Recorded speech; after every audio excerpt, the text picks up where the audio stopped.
gusanga twarabahanya koko mbese twarabakene kongeraho abakene ugabiza imibare muteranye mu mbwira icyo bibyara birabyara ubuhanya kabisa.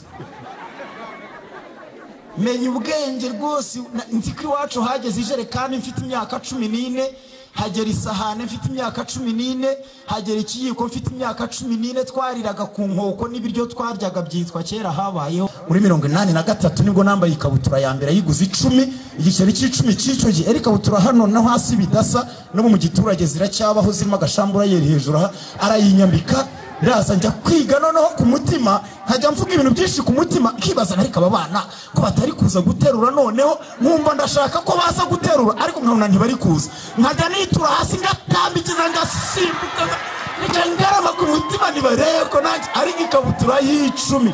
Ndashimira Kristo umwami wacu wambashishije. Ariko hari umukecuru wabo yitwa Rugandu nahi wacu ibyumba yaje kunyigisha guterekera yitwaga kuko iwacu twaryaga ibyitwa impengeri na amasaka atetse abantu babiriye mu bintu bitatu bibiha ku isi ibyo biryo bibamo. Abantu bari impengeri ntibifata umunyu ntibifata ibiki. Mama akajya guhingira igishogoro kwa musaza yitwaga Amajyambere umushogoro amabi y'ibishyimbo akahingira ibizadutunga nk'iminsi 3 nibyo biryo twasimburanyaga. Kubona umuceri bakubise cya cyuma dutashye mitira ku mpamba y'uwo mwana ariko nabikoze mu bujiji ntarizera Kristo yarambabariye ntimundebe nabi. Kuva nabaho nakubiswe ishabyiri mu buzima n'urwa majoro Gatare yihaye nkubise nibyo amagi ansanze kuri pariki ibyuma majoro Gatare ankubita urushiruka kutunuka reba aho warebaga mbese abizi imibare ikimura cyiza. Zaburi ya mbere.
Urwandiko rwa mbere igice cya mbere umurongo wa 12. Urwandiko rwa mbere Paulo n'iki Timoteyo igice cya mbere umurongo wa 12. Urwandiko rwa mbere Paulo n'iki Timoteyo igice cya mbere umurongo wa 12. Dusome. Ndashimira Kristo Yesu umwami wacu wambashishije kuko yatekereje ko ndi uwo kwizerwa akangabira umurimo we nubwo nabanje kuba umutukanyi n'urenganya n'umunyarugomo ariko narababariwe kuko nabikoze mu bujiji ntarizera. Niba hari undi wababariwe nanyikirize ngo amena. Niba hari undi wigeze gutinda mu bujiji makuru baduhaye nuko intego y'igiterane ivuga ngo bashime Uwiteka kuko yanesheje bitangaje kandi akwizera ndamushimye. Hari umutwe w'amagambo avuga ngo Paulo ashimira Imana imbabazi yamugiriye ariko nitisha ko kantu ndavuze ngo kwizera ashimira Imana imbabazi yamugiriye. Kwizera ni uraha nubwo Paulo yabyanditse kandi tubyizera ariko akakanya kwizera ngewe Valens uri imbere yanyu ndashimira Imana imbabazi yangiriye. Yego igiterane no gushimira Imana ko yanesheje bitangaje uko Miriam umuhanuzi kazi yavuze abihimbamo indirimbo bamaze kwambuka inyanja arabyina aranezererwa bane baramwikiriza ariko avuga ngo Imana ishimwe ko yanesheje bitangaje kuko ifarashi n'uhetse yabirushye muhengeri tuyongera icyubahiro ko yagize neza. Niyo mpamvu twavuze ngo ni umugabo natwe turamwemera ahabwa icyubahiro. Abantu baraza twegerana cyangwa bambona n'abanyegereye kwisura ngaragara nk'umuntu ufite imyaka nka 50 wenda cyangwa n'itanu niko bambwira nagengera mu modoka ntembeye nkumva nkakumva yararambwiye ngo ariko muze ngigira hirya ngo musaza ngo yakwegerana noneho rero kuko iyo terime mu Rwanda yari hari ya muzehe n'ubu yaragarutse ngo musaza nkagira ngo nukunyubaha nirebye mu ndererwamo sanga ndashaje koko sanga ahubwo birenze ibyo bavuga ariko nkibaza mbajije amakuru ababyeyi banje umwe aracyariho mama ariho haza kumbwira ko ngo navutse ari ku itariki 9 z'ukwa 10 muri 72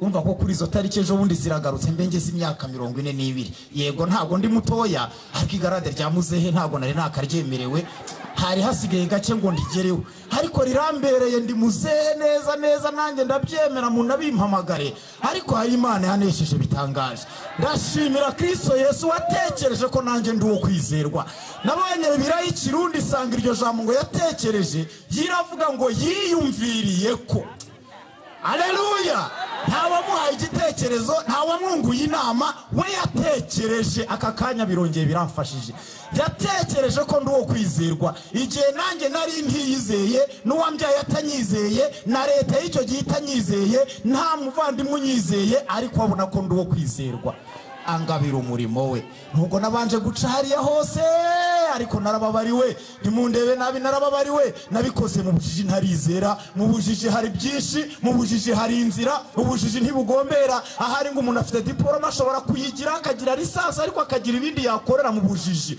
umujiji ntago butinya icyubahiro umuntu afite ubujiji ntibutinya isura ntibutinya ubwoko ntibutinya akarere ubujiji burinjira abazi iryo jambo mwibuke igihe umukuru w'igihugu yigeraga kujya kera muri universite imwe mu Rwanda habaye imyigaragambyo ngo ntibashaka kwiga igifaransa niho yavugiye ijambo rikomeye aravuga ngo ubujiji bwo muri universite buragatsindwa nawe yabonye ko bushobora kubamo nubwo umuntu yaba yarize nanjye narize ndajijutse mu bajijutse ariko naciye mu bujiji burankereza ariko ndashimira Kristo ubabarira akeza ibyo umuntu yakoze mu bujiji atari yizera nihagira bongera kumubera icyubahiro bazamuye cyane haleluya nimufate nawe 10 nzafeta nzaba nujuje 42 ariko ndi muzehe neza wagira ngo ni 50 mbeze watanga pension nanjye yangeraho nyamara ubu nukubera inkoni nyinshi inzara nyinshi izuba ryinshi urumogi rwinshi inzoga nyinshi kujya muri gereza nkiri muto aho navukiye wacu Byumba hariya kera ubu hitwaga Byumba hari komine Kibari ubu ni ntara y'amajyaruguru n'akarere ka Gishumbi ariko uko bikose hari indirimbo tubivango naho ndiho naho napfa nje avango nabo musaza nabo musore ibyo nzi ko nkundwa n'Uwiteka Yesu amibyo nkina byose ndamahoro haleluya ubujiji bwancishije mu mayira nagize ingorane menya ubwenge iwacu turabatindi nyuma ya jenoside haje igarade mu Rwanda ngo ryitwa abahanya mbere ya jenoside nta ryabagaho ryavuzwe nyuma ya jenoside mbere byarabatindinya kujya ariko ntibyavugwaga ntago sinabyumvaga ukabyara naje gusanga twarabahanya kuko mbese twarabakene kongeraho abakene ugabiza imibare muteranye mu mbwira icyo bibyara birabyara ubuhanya kabisa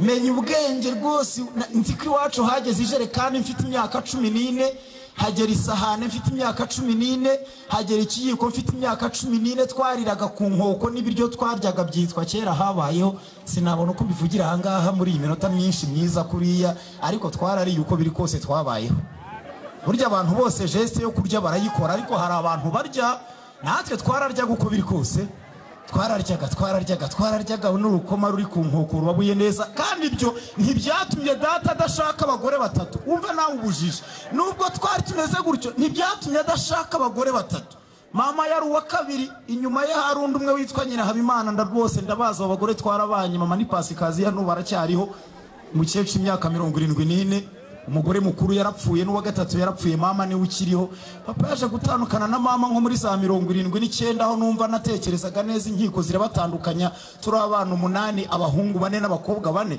ubu ndi mu bantu bari mu Rwanda nibura batatu ba mbere bazi ubuzima bazi inzara apana babandi barya ibitafite amavuta ngo ubwo bashonje ndi mu bantu batatu ba mbere bari mu Rwanda bakubiswe bazi inkoni niyumva ko akasho ka komine Kibari iwacu burugumestere bava kure n'ubu baracyariho baramfunze bararambirwa bashyira muri prison centrale ifite imyaka 16 amategeko ntiyabyemeraga ariko barandambiwe bashyiramo wenda hari ngo hari ikizahindwa ariko nta cyahindutse kuko mu migani hari ijambo rivuga ngo nubwo wasekurisha umupfapfa umuhini nk'ingano ubupfu bwe ntibwamushiramo. Iyi ngiyaza kuba umuhini hari aho wagera imihini iba yarampinduye ariko ntacyo yagezeho uretse ijambo ry'Imana ryaje kusanga ryonyine.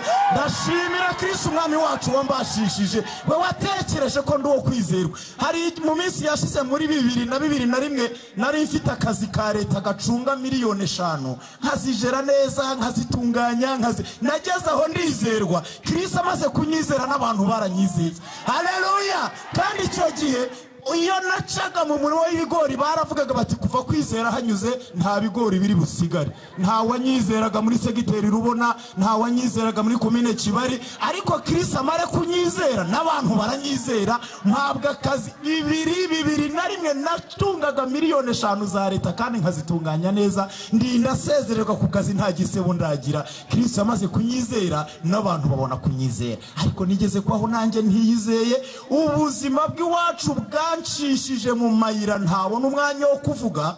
Buncisha mu mayira niga umwaka wa mbere n'uwa kabiri n'uwa gatatu. Icyo gihe abicyo gihe murabizi minerivare yari 100 mu mwaka byasaga n'ibyoroshye. Mama ashyira mu ishuri ariko arakantu ntazibagirwa bampeje barashaka ko mpicara nta kibazo. Umutima wanjye hari umunsi nigeze kurira indege ku kibuga hari Kanombe umutima wabiturunye nicayemo kandi ngiye mivuga butumwa nituruna niyibuka niga umwaka wa mbere n'uwa kabiri n'uwa gatatu. Mama yagiye gusaba imyenda ku mwana urangije wa 8 w'icyo gihe nge nizo wa mbere mfite imyaka 9 kuko nari akantu kazingamye kubera inzara n'ibiryo twaryaga. Cyakora bapfa kunshyiramo milivare 100 mu mwaka. Mama yashoboka kuba yayihingira akayibona ajya gusaba imyenda ariko asaba imyenda y'umuntu w'umusore urutuye uri gufata iyi kamera. Noneho banyambitse ikabutura basanga hajyamo nka twangewe tubiri tw'icyo gihe bashaka no kuyihina biranga. Banyambitse ishati y'uwo musore yasabye ihita igera ku birenge. Mama abona bimeze neza ati gendere jya kwiga.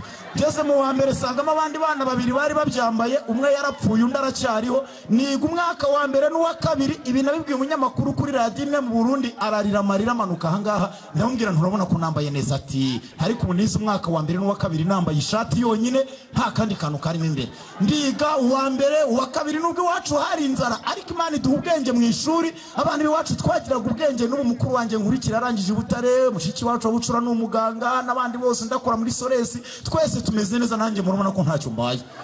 Yaranesheje bitangaje. Muvuge ngo amena niba mubyumvise se byumva. Haleluya.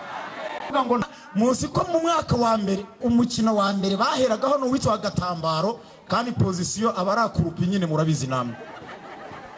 Ukabuza ibanga ryawe ukirundarunda nyine nk'agakobwa n'agakanzu kawe tugakina mu wa kabiri mu wa gatatu. Abana baza kuzavumbura burya ngo nta uhisha uwahishaho baje kuzamenya burya ko imbere nta kintu kirimo. Tukaba turi gukina mu kibuga hano umupira cyangwa ibyo bitaga idarapo cyangwa ibendera. Warangaye yego sha mucenge komeza warangaye ukajya kumva umwana yaje yateruye cya gikanzu we muga yandiye mu buzima. Uwo musonga warandiye cyane. Umukobwa yitwaga Mukarusagara wo mu Gasharu cyari gikobwa twatinyaga giteye nk'ikigabo. Mukarusagara yaje kuza kuncunga narangaye araza terura hereye imbere. Mana we ewe mpita ntaha mfata amakayi ndataha. Cyari igihe cyo kuruhuka mpita ngera mu rugo. Navuye mu mujyi byumba ndikurira ndinda ngera mu rugo. Bibwiye mama na wararira. Bukeye yajya mu isoko mu Kisaro ahantu hitwa mu Kisaro hari ibyumba ngurira ikabutura muri 83 nibwo nambaye ikabutura ya mbere yiguze 10 igiceri cy'icumi cy'icyo gihe. Ikabutura hano no hasi bidasa no mu giturage ziracyabaho zirimo agashambura yeri hejuru arayinyambika. Ndaza njya kwiga noneho ku mutima nkajya mvuga ibintu byinshi ku mutima kibaza ariko aba bana ko batari kuza guterura noneho nkumva ndashaka ko baza guterura ariko nkabona ntibari kuza. Nkajya nitura hasi ngatambikiza ngasimbuka ngarama ku mutima nibareye ko nanjye ari ikabutura y'icumi. Ndashimira Kristo umwami wacu wambashishije watekereje ko yanesheje bitangaje kumushima. Yatekereje ko ndi uwo kwizerwa nanjye akangabira umurimo we. Naje kunanibwa abana bigaga batwara ibiryo niba impamba y'umwana witwaga Minadabo kuri Gashirwe kwa Baributsa nyirira mu byatsi by'inka by'uwitwaga Munyengabe wari veterineri byumba funduye sanga n'umuceri ngira ngo natamiye nka rimwe hari kuko iwacu twaryaga ibyitwa impengeri na amasaka atetse. Abantu babiriye mu bintu bitatu bibiha ku isi ibyo biryo bibamo. Abantu bari impengeri ntibifata umunyu ntibifata ibiki mama akajya guhingira igishogoro kwa musaza witwaga Amajyambere, umushogoro amababi y'ibishyimbo, akahingira ibizadutunga nk'iminsi 3. Nibyo biryo twasimburanyaga. Kubona umuceri bakubise cya cyuma dutashye mitira ku mpamba y'uwo mwana, ariko nabikoze mu bujiji ntarizera. Kristo yarambabariye ntimundebe nabi. Haleluya. Kandi yababarira ibyo ugikorera mu bujiji. Humura ntawe ukureba nabi, ntawe ugutunga urutoki, n'ubujiji buri kukunyuza muri ibyo ngibyo. Ariko hari Kristo ubabarira ibyo umuntu yakoreye mu bujiji. Ubabariye Paulo, ubabariye Kwizera, ubabariye aba bose, nawe yakubabarira. Vuga cyane ngo yambabarira. 3 ku kwezi naba ntafite akazi nkaba ndi umujura mu mujyi byumba n'ibyahantu henshi. Iyo wambwiraga ikintu kiraduha ibiryo naragufashaga. Umbwiye ngo twuririye igipangu turarya, mbese inzara yaranyishe. Uwumva yampera Imana icyubahiro ko yampaye ibiryo na yarambure yombi. Abavutse wanyu hari ibiryo nyembabaye, ariko yarabimpaye. Ntabona uko mvuga ari yanteye gusomera ijambo, kuko bavuze ko igiterane gwacu no gushima Imana yanesheje bitangaje. Yanesheje Abisiraheli, ariko yanesheje n'Abanyarwanda. Yanesheje bambuka inyanja itukura, ariko nawe yarakunesheje. Twese yaratunesheje kandi yanesheje bitangaje. Ayi inkoni zitamvanye, ibyo amapingu atakemuye, ibyo code penal itagezeho, ibyo ipejijire wafunza kankubita kuva mu gitondo kugera ku mugoroba ntabigereho, ariko ijambo ry'Imana ryaje kubigeraho. Hari ryo twemera, hari ryo twubaha. Nca mu mayira ndibuka ibintu nka 2 ntibagirwa mu buzima bwanjye. Nakubise inkoni nyinshi, nagiye nkubitwaye byo, nagiye mpimbamo indirimbo nkabishyira ku masede, byo sinabijyamo ntago byankundira. Ariko hari umukecuru w'ahantu yitwa Rugandu nahi iwacu Byumba, yaje kunyigisha guterekera, yitwaga nyina ndi hano. Noneho ngeziwe icyo wambwiraga kiramo ibiryo cyose naragufashaga. Anyirekama ibicuma byari bimanitse mu nziwe, kumbe si ibicuma gusa, ahubwo buri gicuma n'izina ry'Imandwa. Nkakurya tujya kuri ibiryo tukabisengera, n'abaterekera barabikora. Umuhungu yitoga Karenzi yazanye inzoga bitaga ubwayi. Umukecuru arabyuka yambara ingutiya hasi, nanjye arambyutsa anyereka ibyo nzangikora bizambeshaho. Akozamo ishinge ambwira tutega amatwi ubifate mu mutwe ubyumve. Ubwo ni ibintu birebire ntabona uko mbabwira. Agatangira ngo ngaho gahuhereza binego, ngaho binego hereza mugasa, ngaho mugasa hereza rwayibebe hereza nyiraje na nyiraje hereza rutindangezi.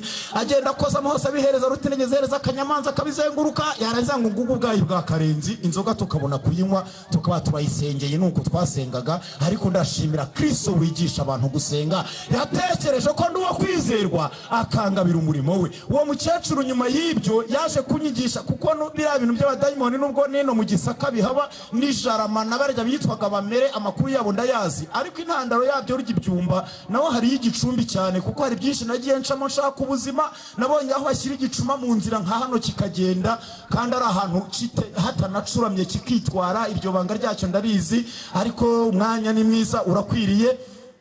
Ikintu yaje kunyigisha inzaratsi, ibintu bita inzaratsi. Anyigisha kamene k'ubwato, anyigisha igikurikuri, ni ikintu bakita gutya ngo ni igikurikuri gikura umugabo ku migambi yararanye. Anyigisha icyatsi bita umutsina wo gutsirika amagambo, umuhanga, umunanira, umukunde, indagara ziriya barya burya n'inyogaru zikomeye cyane. Ariko iyo yabaye indagara n'inzaratsi ikomeye, iyo yabaye inzaratsi bayitanga yitwa gahuza, ntabwo igenda yitwa indagara. Ariko icyo nashatse kuvugaho ni ikintu cyitwa inyogaruzi. Yanyigisha inyogaruzi n'amagambo bayitongera, murayizi kagasimba gahora kazenguruka mu mazi. Hazagira ejo ugacunga akora ubushakashatsi, ntago kajya gahagarara hejuru y'amazi. Iyo kananiwe karamanuka hakazamuka, kandi iyo kananiwe kagabanya fitensi, ariko ntikajya gahagarara, gahora kagenda gusa kagira gutya. Burya kabamo inzaratsi ikomeye cyane, nubwo babeshya abakobwa ngo bagashyira ku mabere agakura, akuzwa n'Imana yayaremye, ntakuzwa n'akariya gasimba. Ahubwo mu badayimoni bakagira inzaratsi. Ndibuka ngaho umugore witwaga Nyirabagenzi, yari umugabo uhora kubitwa cyane buri gihe. Niyo nzaratsi yahendaga, bamuhaga 50,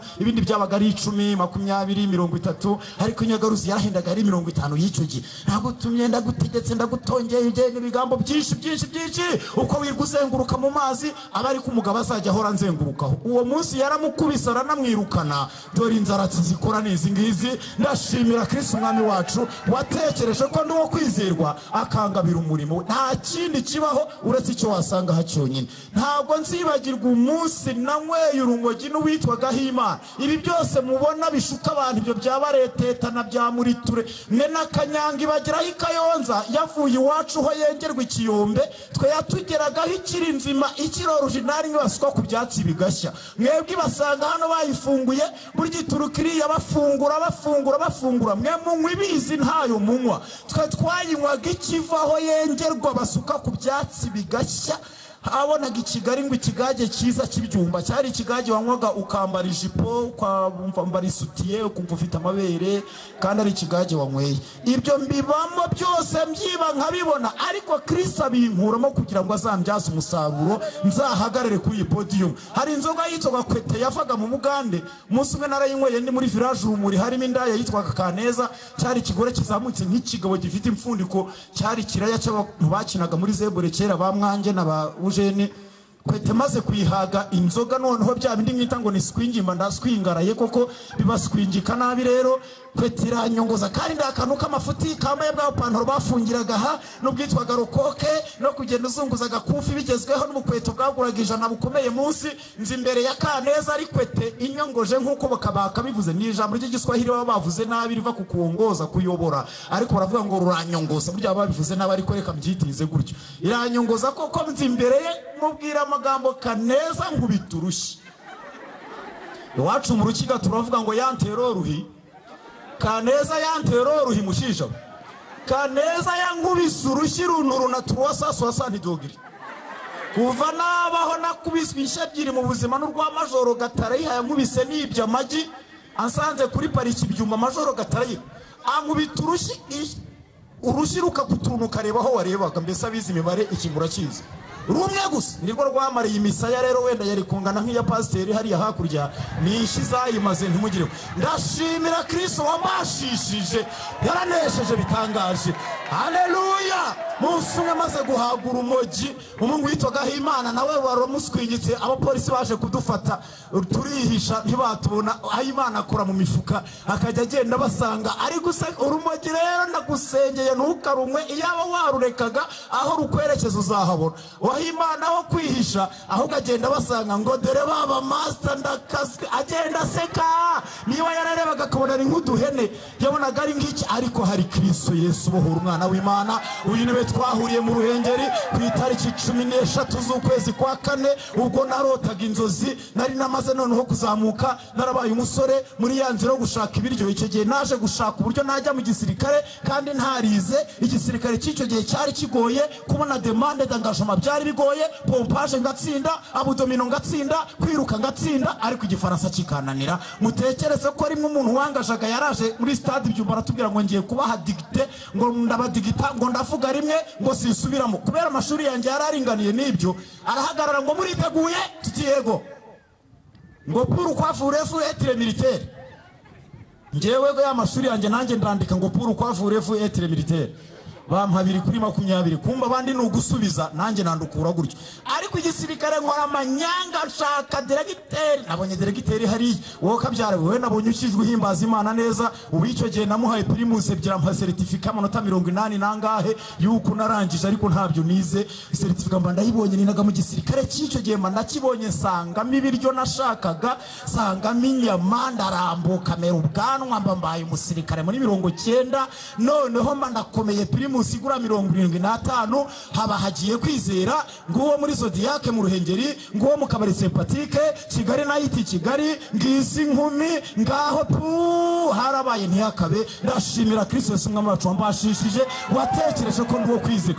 aho Kristo niho yasanze mu ruhengeri mu mujyi nari umusirikare ariko tuba mu kigo cy'abashandarume cyitwaga Kamubona ku itariki 13 z'ukwezi kwa 4 muri 92 ndoti inzozi bukeye gufata imbunda birananira Imana irasangira ampahamura neza pasori bitondaro y'izino witwa Ngirambizi Paul na Ngarambe Paul nibo nasanze mu gitondo bo muri ADPR ntanabazi ntazi by'abarokore mbyanga mbituka mbabwira inzozi narose barabyumva bumva Imana twabonanye bampa icyemezo cyanditseho ngo ubira mu Rwanda bafite umubatizo hose bazamubatiza muri iyo minsi igisirikare bantransfera ibyumba kubwo amahirwe mbatirizwi wacu ibyumba burya abantu basanye ijambo ngo aho umupira warengeye ni hurengurirwa rira jambo ndaryemera ibyumba aho nafungiwe aho nakubitiwe abo namariye ihene abo nibiye inkwavu abo nibyo kwa Kagubari kwa bamukandamage kwa banzavuga nibiye ibirayi abagore babiri nahemukiye nibye icyo kintu ngishimiye Imana cyane nibo bampanaguye mvuye mu mazi muri Yorodani maze kubatiza